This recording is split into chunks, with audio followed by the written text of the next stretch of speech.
Então, pessoal, esse vídeo é sobre conjuntos numéricos, tá?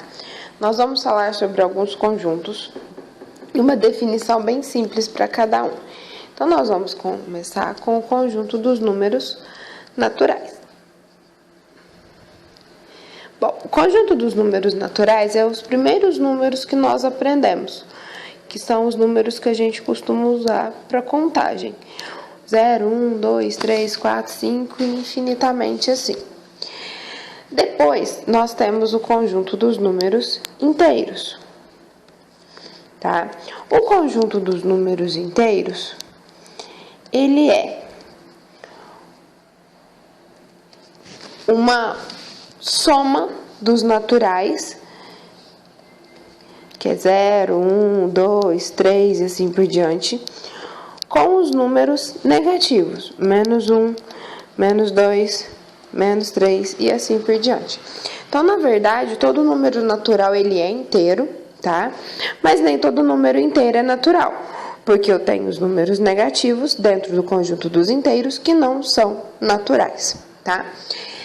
Então, é como se eu pegasse o conjunto dos naturais e somasse mais alguns numerozinhos para ter o conjunto dos inteiros.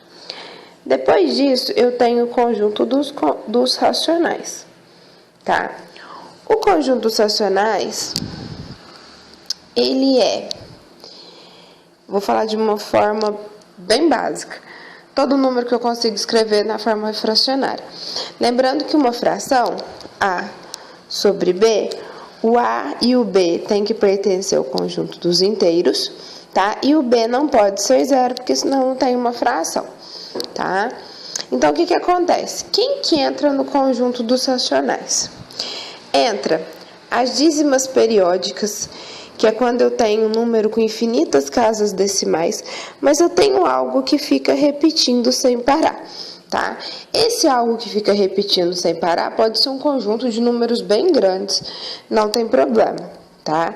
Desde que fique repetindo sem parar, ele é uma dízima periódica, ok? Além disso, todos os números naturais e inteiros, eles são considerados números racionais. Qualquer número inteiro, ele pode ser representado na forma fracionária, tá? Existem infinitos modos de você fazer isso, tá?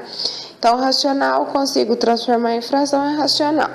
Além disso, a gente tem os números com casas decimais finitas, tá? Ou seja, tem um finalzinho aqui no número, ele tem começo e fim. Então, nesse caso, ele também é racional, eu consigo transformar em fração. A gente tem um conjuntinho à parte, que só quem participa dele, que é os irracionais, é quem não está em nenhum desses três conjuntos, tá? Quem são os irracionais? São aqueles números que eu não consigo transformar em fração.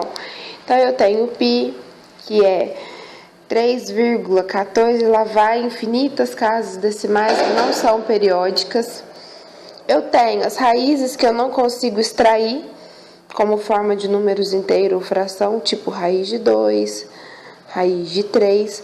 Lembrando que raiz, por exemplo, de menos 25, ela não é nem irracional, nem racional, porque eu não consigo tirar dentro do conjunto dos reais raiz de número negativo, tá? Então, o conjunto dos irracionais é basicamente isso, raiz de 8, né, que eu não consigo extrair perfeitamente. E quando eu junto o conjunto dos irracionais com o conjunto dos racionais, a soma desses dois conjuntos dá o conjunto dos reais. Então, quem que são os reais? Os reais é a soma do conjunto dos racionais com os irracionais, tá? Quando eu pego todos os números que são considerados racionais, que são todo número que eu consigo transformar em fração, traduzindo, entra os inteiros e também entra os naturais, mas todos os números que têm casas decimais finitas ou dízimas periódicas, tá? E os irracionais, que é aqueles que eu não consigo transformar em fração, tipo o número π, que é um número irracional, tá? Então, sobre conjuntos é basicamente isso daqui, tá? Se você já está no terceiro ano do ensino médio, você logicamente já deve ter aprendido um outro conjunto que engloba todos esses, mas que nós não iremos entrar neste vídeo, ok?